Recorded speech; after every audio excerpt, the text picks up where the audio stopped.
When I get an idea for a book, the first thing I do is I get a piece of copy paper and I start just sketching. Usually it's Benny and Penny in different situations that pertain to the story. I don't try to do them in any particular order. I just put whatever pops into my head. And sometimes I even get dialogue and I put the dialogue in balloons next to the art. During this phase, when ideas are bubbling forth, I find I need to take a lot of breaks. So I go for walks. I'll make myself a cup of tea and just not think about anything. Or I'll take baths. I love baths, and actually sometimes I get my best inspirations in the tub. But eventually I have enough sequences and ideas that I'm ready to write the story.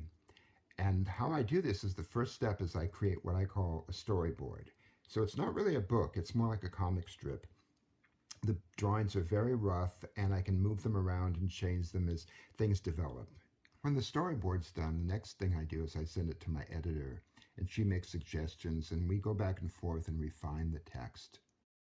A book dummy is a loose version of how the completed book will look. This is the point where I decide how many panels I'm going to need per page, what the pacing of the story is like. The art is still loose, but I'm getting closer and the story is taking shape. Now that the dummy is done, it's time to work on the final art, which is a lot of fun. It's a lot of work, but it's also a lot of fun because I get to use my color and kind of go wild with it. I get to put in a lot of details that bring the book to life, that sort of emerges in its final form. I'm also open at this point to a lot of surprises because I'll put things down I didn't anticipate. As much as I try to avoid it, it seems inevitable I'm always working against a very tight deadline. So I don't have a chance to take as many breaks as I do at the beginning, but that's okay.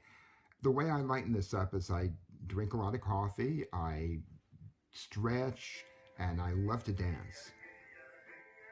A long process, but a rewarding one, especially when I get to finally hold the bound book in my hands.